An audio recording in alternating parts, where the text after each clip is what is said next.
Welcome to the Stereoactive Movie Club. My name is Jeremiah, and I'm here with Alicia, Laura, Mia, and Steven. And we're going to be talking about the 1955 film Panchali, directed by Satyajit Ray. But before we go on, let's hear from everyone about one movie they've watched recently that they want to talk about here. Alicia? I finally watched Last Night in Soho this week, the Edgar Wright film that came out. I don't remember if it was last year or earlier this year. I think it was last year.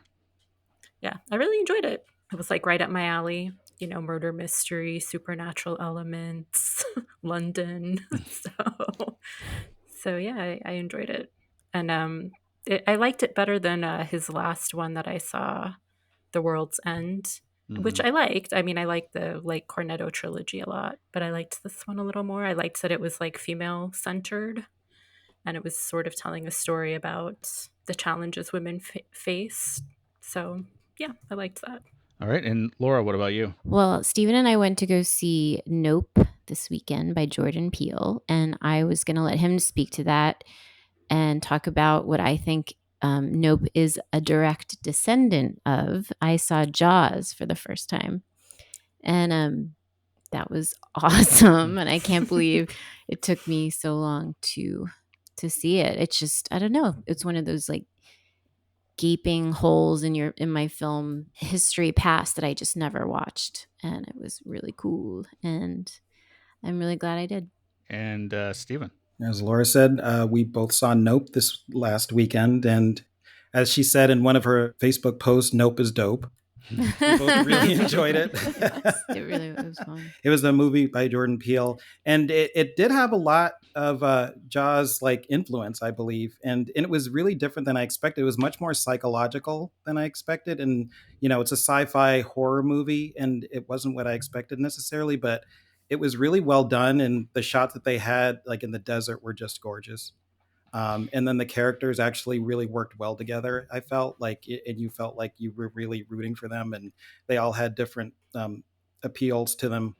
I just really liked just pretty much everything about the movie. There were some complaints about it was a little bit slow moving by some people who were in the movie, and you didn't get a lot of the reveals that you should have. And then also the very first part of the movie, you weren't sure how it was going to fit together, but once you saw it and then you saw some other scenes in the movie and they revisited it, it made so much more sense. So for anybody who's going to see it, just don't discount what happened at the beginning of the movie. Yeah, that's good advice. And Mia? I have been on vacation this past week, so I really haven't watched any TV or any movies. I've been reading a lot, which has been really nice. But I really want to rewatch Grease in light of Olivia Newton-John's passing. I love her. I love Grease. It's such a good movie. So maybe tomorrow night or something like that, just settle on the couch with a big bowl of popcorn and watch that. Okay, and I was also going to talk about Nope, but since you all already talked about it, I'm going to zag and say I mostly watched 13 Lives, the new Ron Howard film about the kid who got stuck in a cave in Thailand. Yeah, I was at my you parents' mostly house. kind of watched it. My parents had it what does that on, really and mean? My parents had it on, and I was in the room and settled in and watched most of it, but I got up and did a couple things. Other stuff. Yeah. But overall, I mean, it was a well-made movie. It was the weirdest part of it was I was watching it with my parents on their new TV, which is set up weird, and it looked really bizarre to me because it looked like a British show from the 80s instead of a feature film because of the settings on their TV, which annoyed the shit out of me. But anyway, it was okay. It's like Ron Howard is I was thinking this while watching the movie, and then saw someone a critic who said it basically the same way, so I'm just want to cite that so it doesn't sound like I'm ripping him off, but basically it's like Ron Howard in full Clint Eastwood mode. Oh, that's interesting. Yeah, he's just making a movie about a thing that happened, and it's very here it is. Yeah, Alicia, What'd you think of Nope? I really liked Nope. Yeah, it was very good, and everything you all said pretty much, What about who was your favorite in it? For me, Michael Wincott was just he stole it for me. I mean, I'm always gonna have a soft spot for Daniel Kaluuya. Yeah. I mean, I thought they were all great though, so it's kind of hard to pick. They were. Yeah. So, for those who may not have listened to the show before, this is a podcast where the five of us are discussing movies that have appeared on Sight and Sound Magazine's poll of the greatest movies ever made that comes out every 10 years. The next poll will be out sometime this year in 2022, so we're basically trying to watch some of those movies from past polls before the new one is out. And again, this time we're talking about Panchali. But before we get into the history and background of that movie, what did each of us know about it going into this viewing? Who had seen it before? If not, what were you expecting, if anything? And Laura, since you picked this one, can you start us off and also remind us why you chose it? Well, I chose it because it's the only film by an Indian filmmaker on the list, and I thought we should watch it. And I knew I'd watched it in my 20s, and I remember really liking it, but I also remember nothing about the film, so I wanted to revisit it. Okay. And Mia? I had not seen it before. So this movie is part of a trilogy, which I guess it wasn't originally intended to be part of a trilogy, and then it just kind of grew into that. But the Apu trilogy, and I had seen the second film when they showed all three of them at BAM several years ago now. Jeremiah went and sat through like 9 hours of them, and this is when we'd like first started dating. So I was like, oh yeah, totally, I'll come and see this like Indian black and white what movie I know nothing about, like sure, and it was the second one, and I guess you don't have to have seen all of them for it to make sense, but I now having seen this one, Yeah. the little I remember of the second one I think would have made a lot more sense, and I would have been a lot more invested in the characters, but I was just kind of like, okay, I saw it. This was a thing that happened. I'm going to like go get an ice cream now or something. But I know obviously it's on the list, and I knew Jeremiah had spoken really highly of the first one. So I went in with high expectations to this watching. Yeah. Alicia? Yeah, I really knew nothing about this other than a few comments that have been made by you guys here and there in other recordings. I knew it was an Indian film, and I really knew nothing about it. I saw the little blurb on HBO Max that was like a coming of age story of blah, blah, blah. That was like all I knew. So yeah, that's it. All right. And Steven? I did not know anything about this movie coming in. I just knew the title. I did go back and try to watch some trailers to the movies, which didn't really inform me much about the movie. So I went into this blind, like I do most of the movies that I haven't seen. And I didn't read about it at all before we started. Before I started watching it. Yeah. And for me, as Mia said, I think it was like, I want to say it was 2015, because it was like right after we'd started dating, I guess. So it had to be 2015. They were playing all at BAM. I'd been wanting to see these for years, and they'd been kind of hard to find, and there'd just been a new restoration. So that's what was playing at BAM. And they were playing all three movies in a row from the trilogy. And I don't remember, you must have had plans in the morning or something, and then plans after, but somehow you had that window to see that second movie, but not either of the other two. But yeah, I think like some plans had fallen through or something like that. Yeah, you were the second choice, Jeremiah. but yeah, like that's the only time I'd seen this or the other two, and it was, I think I've talked about this on the podcast, as maybe Alicia was alluding to earlier, but it was one of the more recent times, because it happens so rarely, like if you watch a ton of movies, it kind of takes a lot for a movie to kind of enter that top echelon of like, you see something for the first time as an adult and you're like, holy shit, this is one of the best movies I've ever seen. Like that just doesn't happen as often at a certain point in your life, I feel like, unfortunately. And so when that happened with Pather Panchali, I was very excited, because I was just like, I'd been looking forward to seeing the movie for years, and I didn't really even know that much about it. I just knew that it was a movie that I was supposed to see. And it was great. I love it. And that's my experience with it. So that is where we all stood on the film before watching it for this episode. And we'll get more into the film in just a moment. But first, let's take a break.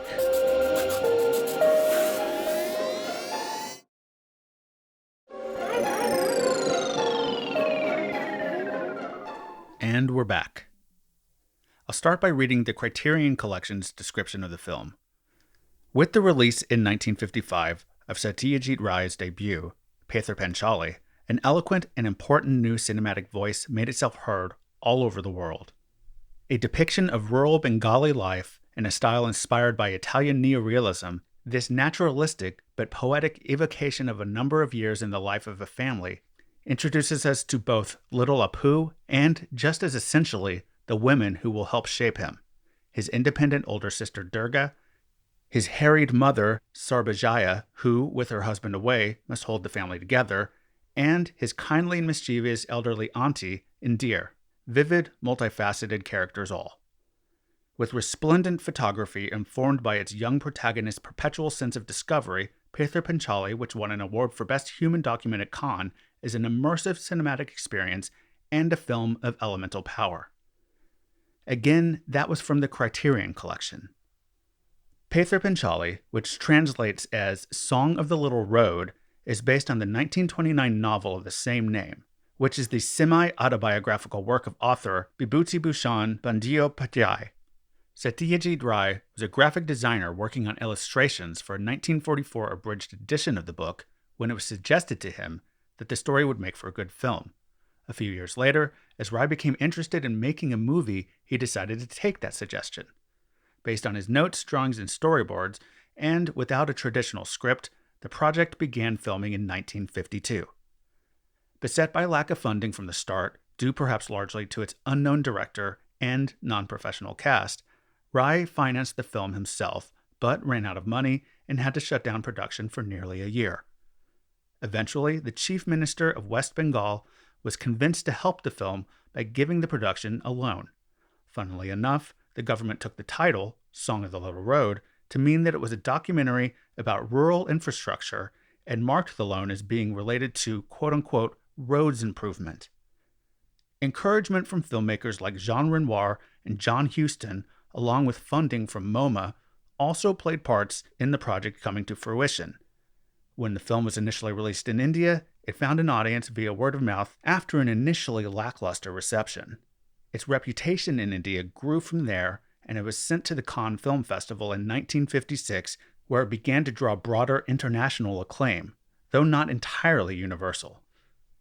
But its success was sure enough that there were eventually 2 sequels that, together with this film, form what's known as the Apu trilogy, which follow Apu's life through adolescence and into adulthood. Panchali won Best Feature Film and Best Bengali Feature Film at India's 3rd National Film Awards. It was also honored at Cannes with the aforementioned award for Best Human Document and was nominated for or won several other critics, festival, or industry awards around the world. To give a sense of what was popular in the United States as this film was released, the top 5 grossing movies of 1955 in North America were Cinerama Holiday, Mr. Roberts, Battle Cry, Oklahoma, and Guys and Dolls. And the big winner at the Academy Awards for 1955 was the film Marty. As for our purposes, Panchali has appeared in the top 10 of Sight and Sound's critics poll twice, once as a runner-up in 1962, and then again at number 6 in 1992. In the 2012 polling, it was ranked number 42 by critics and number 48 by directors. Okay, Laura, since this was your pick, can you start us off with your thoughts on the film and whether it met your expectations? Yeah, I did. I thought it was beautifully shot and just really crisp photography, and just a surprise that it was so fresh feeling and fun to watch. And, obviously challenging where the story kind of meanders it gets to, but it's filled with a lot of light and a lot of really beautiful, fun moments as well. Right. Stephen, how about you? I hadn't heard of this movie or heard anything about it. So I didn't really have much expectations walking into it, but I really, really loved it. I did see a description of this movie being kind of meandering, but I think that was part of the appeal for me. I do like movies where you just sort of focus on the characters and seeing them in their daily lives. And it did really make me think of even like Bicycle Thieves or the Tokyo Story, where there was just a lot of characters that you could follow. And they all felt really realized people. Even from the get-go, you sort of knew what kind of people they were, even Durga at the beginning. And I just really like watching them going about their lives, just walking around. So And also just the cinematography was amazing. Even though it was in black and white, it just felt really fresh and everything just felt lush to me, even though I know they were living in poverty. But even when you saw scenes where there was technology in it, it was just really a nice contrast. So I really did love it. And I ended up watching it twice and really liked it more the second time around. That's kind of your deal with these. You always watch these twice. I'm impressed by that. Mia, how about you? Yeah, I'm echoing what Laura and Steven said. I mean, I thought it was great. The cinematography, the lighting, the characters. I wish I could have seen it in a movie theater. So teleport me back to 2015 and make my morning plans fall through. Just because it was kind of meandering and it wasn't the movie, it was me. Like I just got interrupted. Like the baby was crying. So like I had to get up to deal with her or I would get distracted by something and I wish I could have just sat down and watched it all in one go rather than it being broken up. Mm-hmm. And I think just being realistic, the only way that would have happened is to be sitting in a movie theater with no one able to interrupt me. So, and it would have just been wonderful to like see it on the big screen and, see the light and shadows even more. It also really reminded me of Roma. I don't know if everyone or anyone else, I know Jeremiah saw that, but if anyone else saw that, but just similarly black and white story of a family, realism, slice of life. It just really reminded me of that. And Stephen, you brought up Bicycle Thieves. Apparently that was a big influence on the director, which I thought about a little bit when I was watching it, but then I read that after I saw it. I was like, oh wow, another one of our movies here. Mm-hmm. And Alicia. Yeah, I mean, same as everybody else. Like I said, it was my first time seeing it, and I agree with what you were saying, Jeremiah. Like I was really surprised and kind of like sad a little that I had no familiarity with it before because I thought like this should be like a movie that is known about as much as, like Rashomon or any of the other like classic foreign films that we hear about all the time. I really like the slice of life stuff, and besides all the parallels that everybody already has mentioned, I also thought about Minari, which I loved, and the Florida Project, which I loved. So yeah, it's a type of storytelling that I get a lot out of. So yeah, I liked it. And for me, yeah, I guess the big difference from last time in 2015, as has been well documented in this episode of the podcast, to this time watching it, was, as Mia alluded to, we have a kid now. And I felt like I was kind of watching it, thinking of her, thinking of our daughter, and watching her grow up. And just, I don't know, it just struck me in a different way watching this child or these children grow up and go through these things and just have these experiences. And that's something that we're going through with our daughter. And it's just like those little moments where you see them recognize something or just like have an interaction with the world, and it's just so meaningful. That's what struck me about this movie when I first saw it in 2015, but I felt like I had a deeper connection to it in a way, having gone through the experience of being a parent, even though it hasn't been for that long. We have an 8.5-month-old. So, but we've had plenty of like those little moments where it's just like, oh my God, this is crazy. That's so beautiful, Jeremiah. Mm-hmm. Very sweet. But yeah, I mean, besides that, I think everything that everyone's pointing to about like the cinematography and just like it being a nice slice of life for this family. And I do think it's kind of one thing I think I noticed probably watching it the first time. But since I was sitting through all in one go, the entire trilogy, it really seemed like the story of Apu to me then, but it's not really. This movie, like, it's kind of funny that he's the sort of main character of the trilogy. I mean, he is the main character of the trilogy, but he's arguably not the main character of this first film. I don't know. It's just like an interesting dynamic with him and the rest of the family and the way the narrative kind of unfolds, I think. But I don't know. Does anyone want to say anything to that, Laura? Yeah, I mean, I completely agree with you that he isn't the main character. This is not something like the 400 Blows that centers around Jean-Pierre Lode's character. However, what I think happened from what little I remember in the trilogy, the remaining 2 movies, that they became more Truffaut-like Yeah. in their focus and in their filmmaking and just the storytelling. So this film's just such a piece. It's a work of art. Each image, I think, was its own, like, had such weight. It was really cool. So Alicia said that this movie should be known by more people, and I totally agree. I do wonder if that's happening now, because that Criterion restoration and re-release was in 2015, and just kind of pertinent to the focus of this podcast, I kind of wonder if this film is going to sneak back onto the list or even jump to the top or near the top, just because I've heard this film discussed or mentioned more by critics and people like on film Twitter and things like that in recent years. And I think it's just because it's so much more available now. It's on the Criterion channel, it's on HBO Max. And like I said, it used to be hard to find this film, or at least a good version of the film to watch, as far as I could tell. So I really wonder about that. And like I said, I think it's just pertinent to what this podcast is about in the overview. I'm not sure how much it informs our discussion about this particular movie, except that it does deserve more recognition. But Alicia, I think you had more you wanted to say. I was just gonna say I also like would have had no idea that this movie was or that this story was supposed to be about Apu if I did not know that it was a trilogy. If I didn't know that there were 2 other movies about him after that, I didn't even, until I read like a little bit of Wikipedia afterward, I was like, oh, this is a story about the kid. Yeah. I did not know that.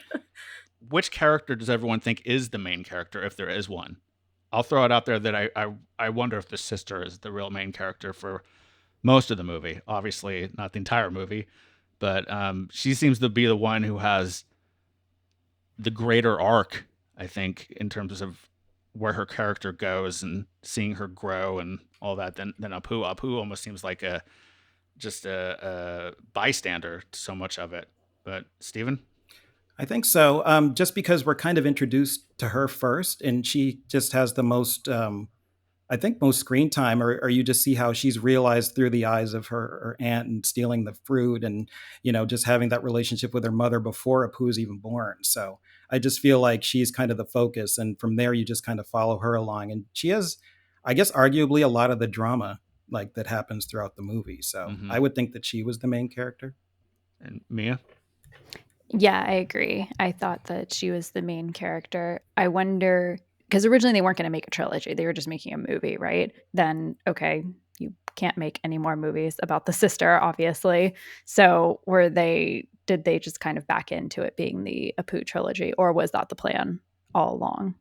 Right. Yeah, I don't know. I mean, one thing that I think would be interesting to dig into, and unfortunately I didn't do it before this discussion, is how closely this book and then the wider trilogy adheres to the story of the book it's based on. I wonder how widely that book was known, that source material, and if people going to this movie knew that it is about this kid, this boy, and the longer version of the story that maybe they weren't seeing on the screen in this first movie, if that makes sense. Mia? I think that the book and the movie are fairly different. Like most books that turn into movies, like there was a lot more characters. I don't think it followed this family quite as closely. I haven't read the book, so this is just what I read on the internets. But I think it more followed a lot of people in the village and was more looking at more characters. But there was some other things that were like pretty pivotal things in the movie that are not in the book. So but I think it was pretty popular. I think people like knew the story. Right. So I kind of thought the mother was the main character because I felt like she's the one that you see her struggle the most. Like you do see, obviously, the sister is like for me the next best candidate for the main character. But yeah, her story obviously goes away, and you more see the effect it has on the mother and the father than even on the brother. So right, for me, yeah, I also thought there's a strong argument for her, or for those two female characters, the mother and the daughter, to be like the co-leads of the story over Apu. I wanted to kind of go back to, someone touched on the neo-realist influence. I mean, I think we kind of all have at this point for a lot of us.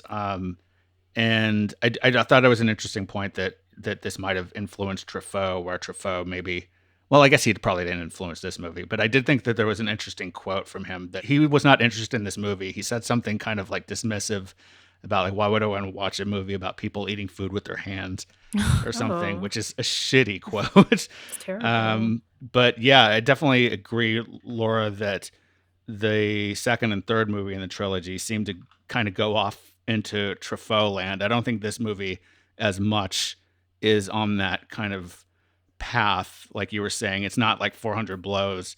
It's, I mean, I don't know that there isn't something that you could relate it to, but it does seem a little more like it's like an interesting case of this guy wasn't a filmmaker before this, and he synthesized seemingly these influences and just kind of made his own thing that sort of stood on its own, and then like kind of sent its influences back into the pool of filmmaking or something. I always find that interesting. But I agree. I think the fact that he made something very unique here, even if it is very influenced by neorealism, the Italian movement, it sort of stands on its own in ways too. I disagree about the main character thing. I don't think there is one. Yeah, I think that's a fair point too. I don't think there's a right answer to that personally, but I think that there are plenty of movies where there is no real main character. And that might even speak to another influence that maybe Jean Renoir was an influence on this movie. And he's a guy that, as we talked about in an episode, just Alicia is like not happy to bring this up. I forgot how much you hated that movie. Don't remind me. No, but yeah, I mean, he was a filmmaker who juggled a lot of characters in his stories and influenced a slew of directors who did a similar thing. And while this isn't like a giant cast, it is, as we're sort of pointing out, a movie that, you know, doesn't focus on one character primarily, maybe, and it's like there are several characters that are important, or at least a few. And kind of back to the idea of this movie and the influences around it, like just as he was influenced by filmmakers before him, I think he's been a clear influence on filmmakers who've come after him. I think to me, the one that I see similarity with most, other than Truffaut maybe, as sort of a contemporary of Rise, is Richard Linklater, especially Boyhood. I mean, I saw Boyhood like a year before I saw this movie. And then when I saw this movie, like I definitely found myself thinking about Boyhood. So kind of backwards from the reality of it. But then when you take into account the Apu trilogy, like there's kind of a similarity there to the Before trilogy of like checking in with these characters at different points in their lives to see like what's up with them and how they're doing. I mean, it's not exactly the same structure, but I definitely think that there is a real fascination with how time treats characters and their circumstances that those filmmakers share, that I just find to be interesting as well. Like that's what I like in Linklater's work a lot of the time, and it's nice to see it in one of its more I don't know if original, and it's in like a version of its original form before him, something that he probably pulled from. Laura, you had something to say? I would name Francis Ford Coppola as, I think, a director who's been influenced by this movie, and in terms of the focus on family and realism. Okay, I wouldn't have thought of that. That's interesting. And then obviously I was just thinking about the Dogma 95 movement in terms of on location. You know, it's obviously not by all the tenets, but I think that whole movement could have been born out of something like this and the Italian neorealism movement. Yeah. And unfortunately, I think that's kind of the last quote unquote movement that's been like attempted in film at this point. Am I wrong? Maybe. Can I don't you know. I think they're describe the rare Dogma movement that 95 named movement themselves. for those of us who aren't. Yeah. Okay, so Dogma 95 was like Lars von Trier, Thomas Vinterberg. I'm blanking on who else, but several European directors, I think mostly Danish, or at least a couple of them were Danish, who they decided in 1995 to make a pact that they would make a certain type of movie that would always be on location, use only natural lighting. I think everything had to be shot on video, no makeup, like basically like strip everything down. It's just people in front of cameras doing shit, and it was very limiting. Mixed results. Yeah. Mixed results. Can you Yeah, name one or two of them? The Idiots, I think, is the most known. Or The Celebration by Thomas Vinterberg. That's Harmony a good Korine one. tried to do a Dogma movie. Okay. Yeah. Which one was his? It was Kids? Wait, that's not Julian him. Donkey Boy. Julian Donkey Boy. He that's what wrote I was Kids, thinking, but he didn't. yeah, right. Yeah. I could see this movie being an influence on kids too. Yeah. True. I do think that this movie was shot largely in a studio too, though, so it would not have met the Dogma 95 conventions. I think the nighttime scenes were, but yeah, I think interiors the rest of it were wasn't. shot inside. But still. Yeah. I would not have thought of the Dogma 95 connection, but I could see it.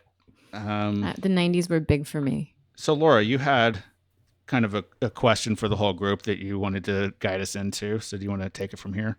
The question that I have is, what would you feel the overriding theme of this film is? It's like a coming of age movie, and I think it's like a coming of age movie not just for the little boy, but for like the parents too, especially because the father basically like has his head in the clouds and he's not around. I mean, he's ostensibly like trying to bring home the bacon or something for the family, but we don't really know what he's doing for most of the movie. And he's not there when the daughter passes away. So I think like by the end of the movie, he's had to grow up a little bit and take responsibility for the family situation. And then also I think the mother hopefully comes away with a little bit more of like an appreciation for treating people, you know, with some kindness while they're around. And I understand she's in a really rough situation, and so that can make you, you know, that can give you a callous. But yeah, hopefully she learned something from the experience too. And also don't neglect your much needed home repairs. That was a big theme for me for this one. It's a good moral of the story. Yeah. So yeah, I think it was just sort of like the end of the innocence or something, if you will, for me. Right. Steven? Since it felt like such a real story to me, it was just a lot of the times when you see movies where it involves like people who are poor or they just don't have a lot of means, that their lives are miserable. But for this one, it felt like you know, even though they were poor, they, especially the kids, they had regular childhoods and they really enjoyed their lives. Everything wasn't perfect, but they were able to, you know, find joys in everything, like candy or necklaces or, you know, listening to the energy in the power lines or seeing a train. It was just really fascinating to me to see something like that and realize that, you know, your existence doesn't really define your happiness. In that way, Stephen, it reminded me, I was obsessed with the Little House on the Prairie books when I was a child. I mean, I still am. But, you know, it's very much like the small things, like kids. I don't want to say this, but I think in a lot of stories and movies, kids, even when the family is poor, the kids don't seem like they realize they're poor, right? But I think these kids did, because they're like, she's like, go ask dad for money so we can do this thing. Like, no one's asking mom for any money because you know that's not happening. And it's very much like the sisters like to Apu, like, you go do it because you'll get this. So anyways, I think they know they're poor, but it's not their overriding like state of being. Other lessons from this movie: don't play in the rain because it's not going to end well. Although that shot of her like rubbing the water off her face is probably my favorite shot in the entire movie. I thought it was so perfect. But for me, I think the overriding theme of the film, for me, I don't think this is actually the one of the film, but the thing that like I'll probably take away from this the most is this film and these people exist in such a patriarchal society, which I totally get. Like, that's how things were, that's how things are.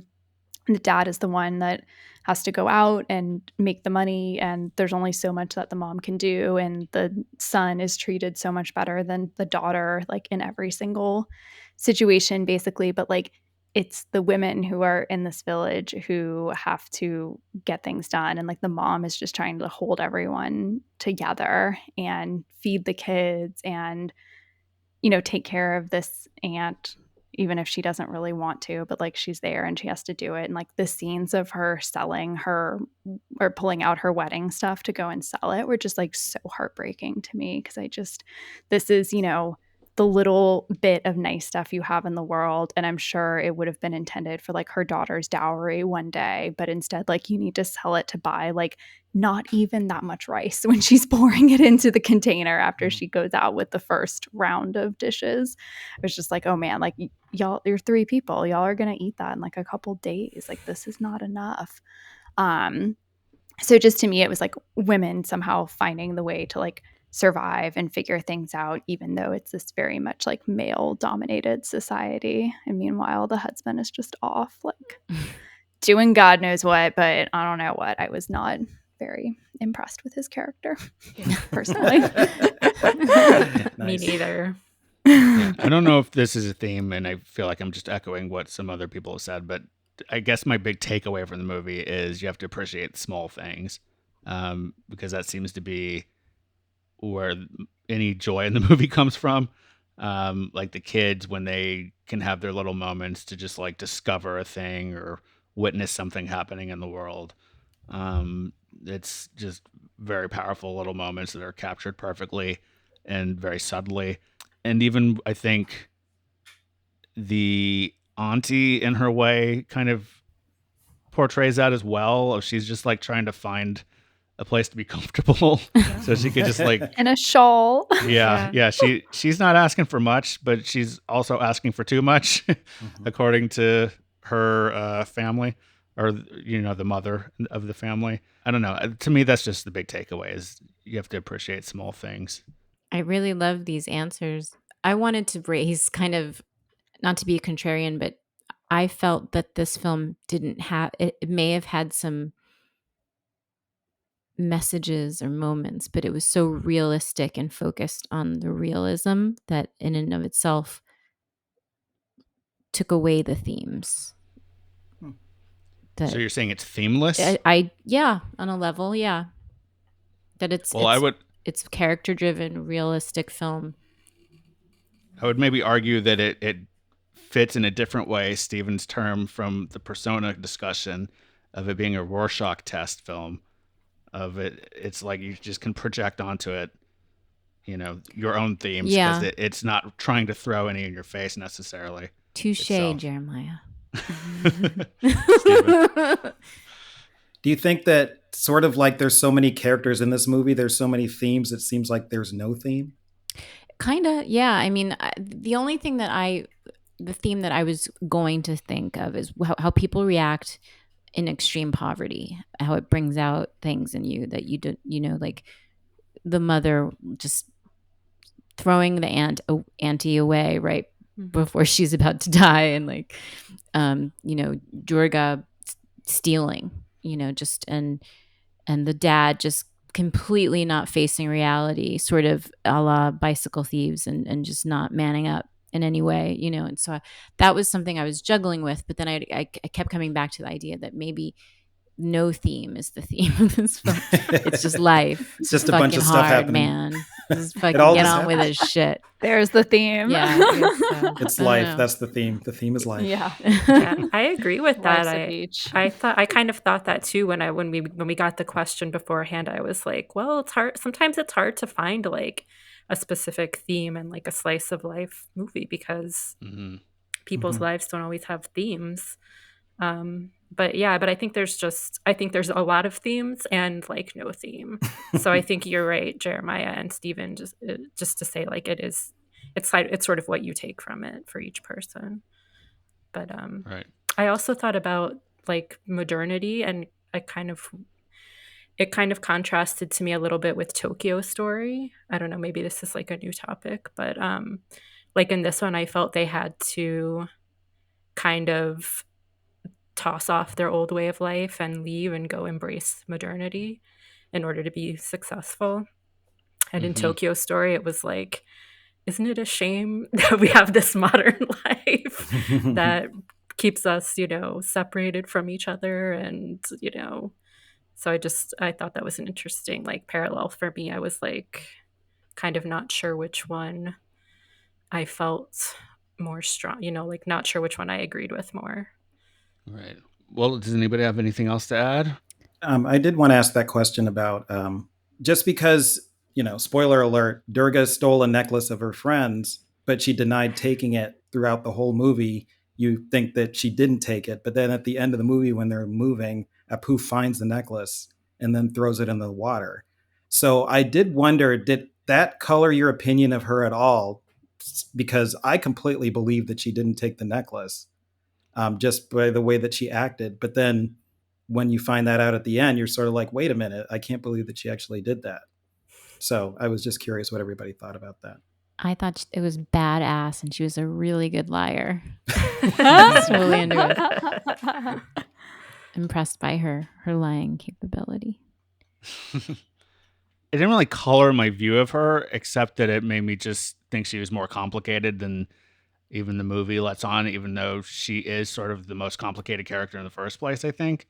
So I just thought it deepened her character because there was something that she was kind of hiding from us and everybody, and that's always going to make you think someone's got a little more going on than you see on the surface, What did everybody think about Apu's reaction to that, of throwing it into the water? I just thought that scene was also really powerful because of the way that it dropped in there and it sort of like sucked it up into the water. So I was curious what everybody thought of that as well. At that point, I was crying so much.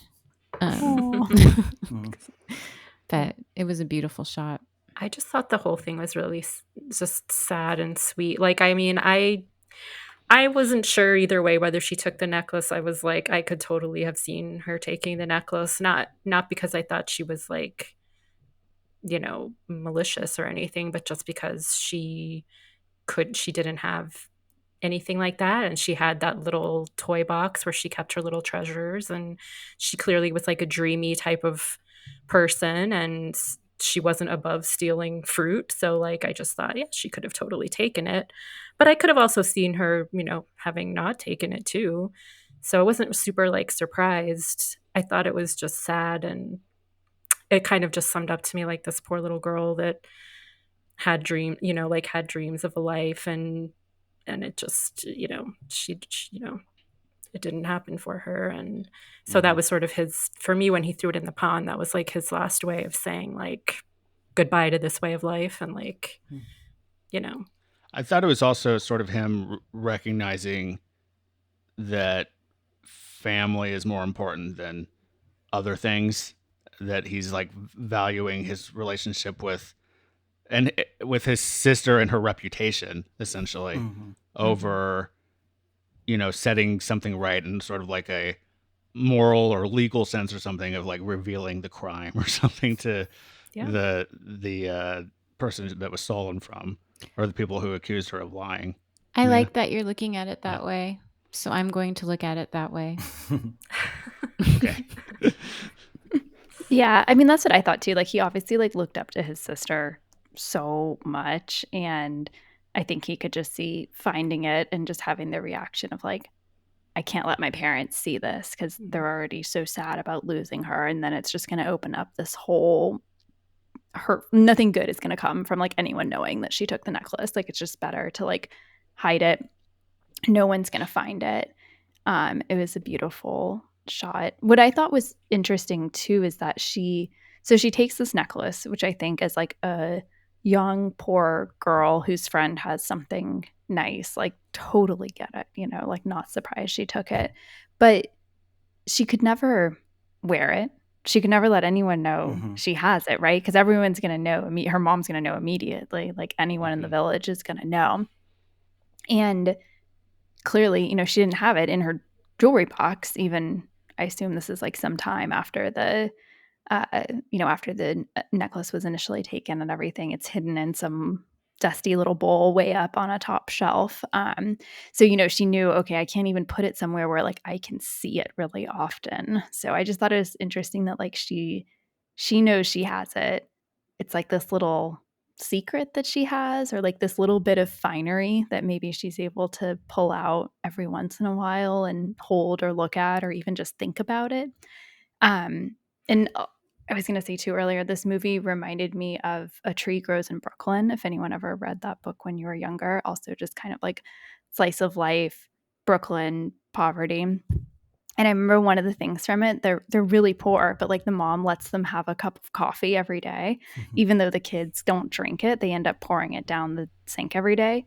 And their aunt is like, this is nuts. Like, why do you give them coffee every day? This is so wasteful. And she's like, even though we're poor, they should have something that they don't have to finish, that they can just throw away. And like, it builds like this sense in them of like, not everything has to be like grasped so tightly. So maybe this was her coffee in a way too. I like that. I mean, I think a lot of what we're pointing to just kind of shows how this movie is so universal in whatever its themes are or are not. Like, it's just like it's a very simple story that you don't have to be from their region in India to understand their life. It's like portraying it in such as a clear way that you can like see parallels with either things in your own life or other works of art, like A Tree Grows in Brooklyn or other movies or anything. Like it's just like I that's one of the things I appreciate about this movie and other movies like this that have become classics, that they're just sort of like, this sounds cliche, I know, but like they show us that everybody's sort of a little bit alike no matter where they are and who they are. But this is like one of the best versions of that being illustrated to my mind. So those are our thoughts on Pather Panchali, and we will share our final thoughts on the movie and answer a bonus question after this break.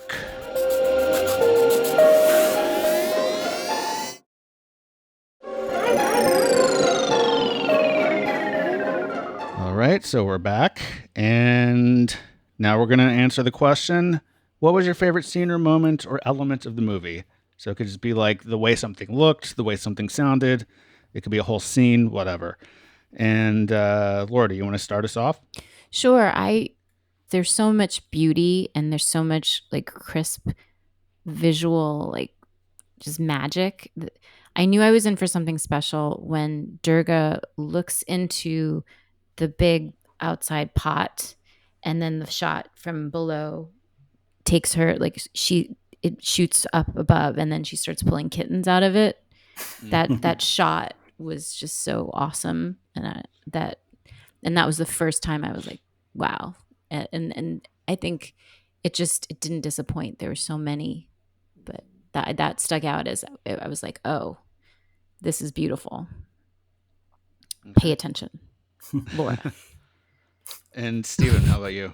I really enjoyed a lot of the outdoor scenes where you could see wide shots. And I think there's a scene where they were pulling the cow through the field, which I really loved. And then also, I did like the part where Durga went where they're under the power lines and you could hear it getting louder and then her putting her ear against that. I just loved that for some reason. Alicia? Yeah, I was also thinking of the like power line scene. That was probably my favorite scene. I also really liked the music.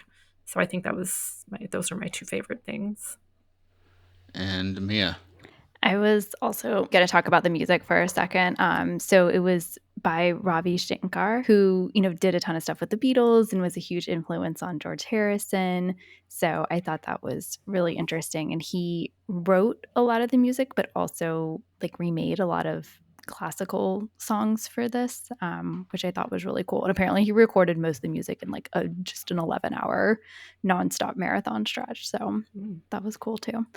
But I also already talked about the scene of the sister with the water on her face when she's in the monsoon. I thought that was so beautiful. I'm going to answer this kind of two ways.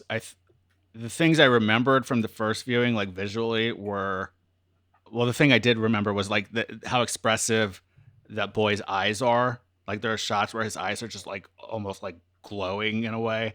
They're so big and expressive. So I really remembered that. I remembered the wonder about the train that the two kids have, how it's like this symbol of something.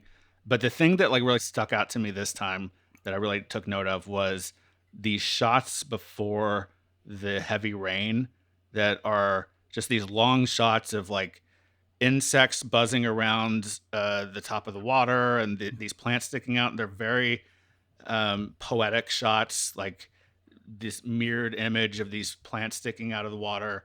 And you're just kind of hanging on these shots. And we're already in a movie that is sort of meandering in a good way, but like the movie kind of comes to a stop and makes you just be like, what is happening? Because these shots are just like long, and then you realize that maybe the most important thing in the movie is happening. So it's sort of like a roadmap to that, or a road sign, I should say, to like, this is, you need to pay attention. This something's about to happen that is going to change the course of the movie and these people's lives. And that was just something that struck me this time, like I said. So that's what I wanted to call out. Our next question: has the movie, as far as you're concerned, stood the test of time? Or another way of framing it, do you think it resonates today? Alicia, do you want to start us off this time? Yeah, sure. I mean, I think I've already sort of spoken to it. Like I said, I really wish it was more well known, and hopefully that it will be. I definitely think it still resonates. And I mean, obviously, it's taking place in a different country and a different culture from anything that I'm super familiar with, but I still identified with it a lot. And so I definitely think it still resonates. Yeah. Mia? Yes, definitely. Very resonant today. I think just the fact that the number of movies and books that we all mentioned that either influenced this or reminded us of this, or this movie influenced, and, movies that were set in Mexico and Denmark and Texas and all over the place, Florida. So yeah, definitely the great country All the of hot Florida. spots. Yeah, exactly. That What else strange do you need? culture. I know. Well, very disparate cultures, Mhm. shall we say. I was curious, does Jeremiah or anyone, do you know, are the other two movies also on HBO Max? I think they are. Or available, or Criterion? I think they are. You can rent them Cool. Okay. if they're Yeah, I not. would like to see them. I would go with what Steven said. I didn't look specifically, but I would assume they would be, because I think that they were part of the same, Yeah. Remaster. Yeah. Yeah. Because I think it was suggested when I did watch that movie, the other two were there, Right. like under it. Cool. Thanks, Stephen. And then Steven. I do think it stood the test of time, just seeing the movie because of the themes, and then also just because of how beautifully it looked. I mean, even if the story is universal, but then also just looking at how it was shot and how beautiful it is. I think I did see, or I read something about how they had to remaster it, and maybe that's why we haven't seen a whole lot of it, just because there wasn't a clean Yeah. version for people to really see and appreciate at film festivals like what Jeremiah had seen. But overall, yeah, I just think the themes are universal, and so I think anybody could get anything out of it. Laura?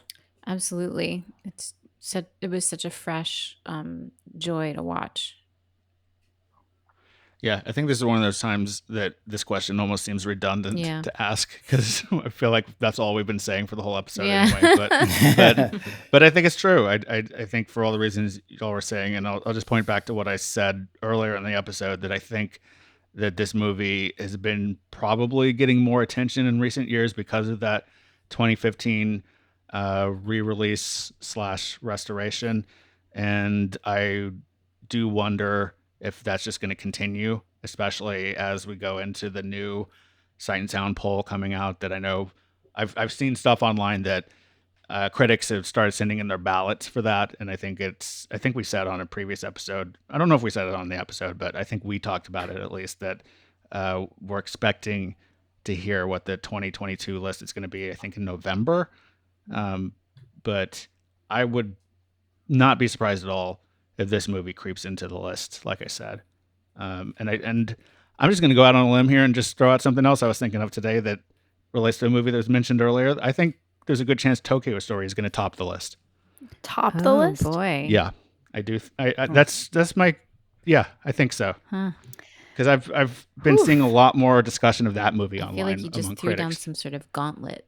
I know. That's what I Boom. was thinking too. That was at the top of my list so far of the movies we've watched for the. I mean, I ended up putting Hiroshima Mon Amour above it after watching that, but Tokyo Story was my number one up until that point. So I'm not saying I would be mad at Tokyo Story being number one. I'm not saying that that's my choice either, though. Like I just think that there's a good chance that critics are going to pick it as the number one movie. And okay, I got it.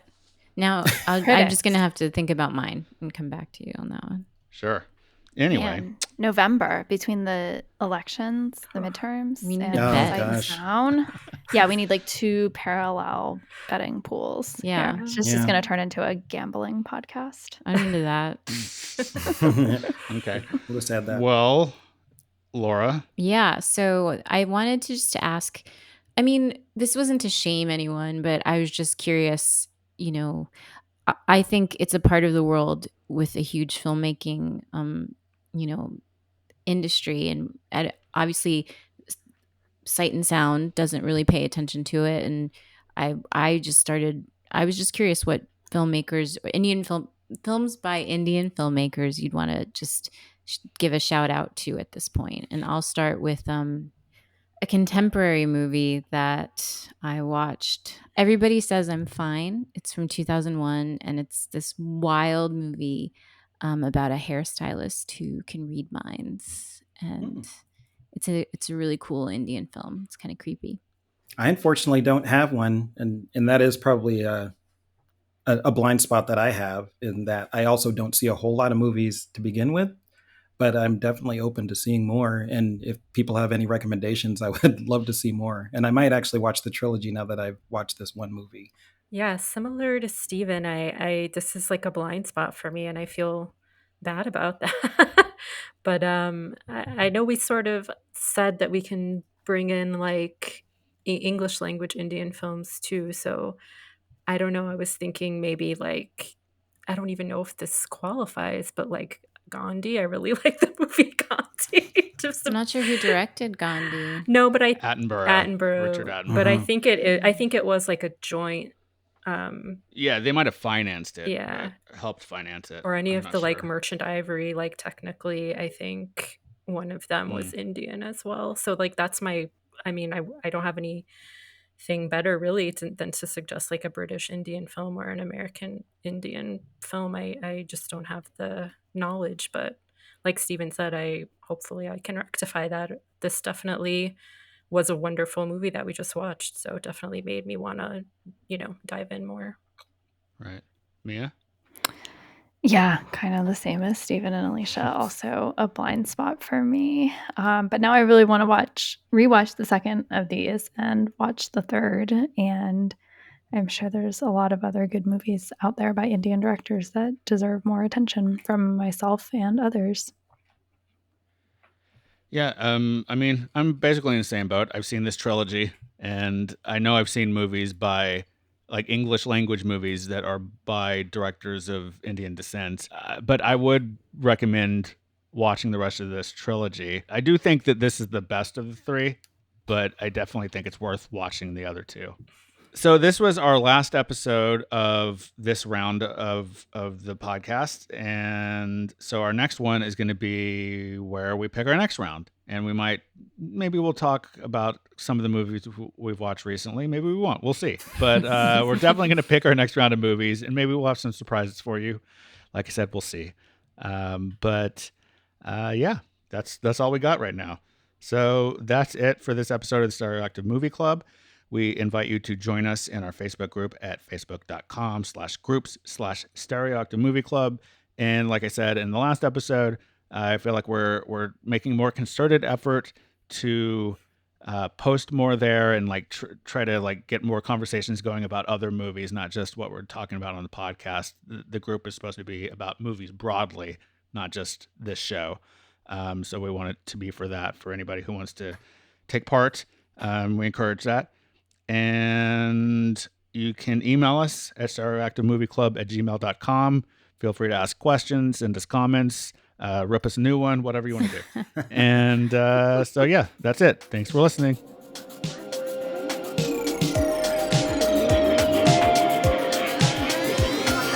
Stereoactive Movie Club.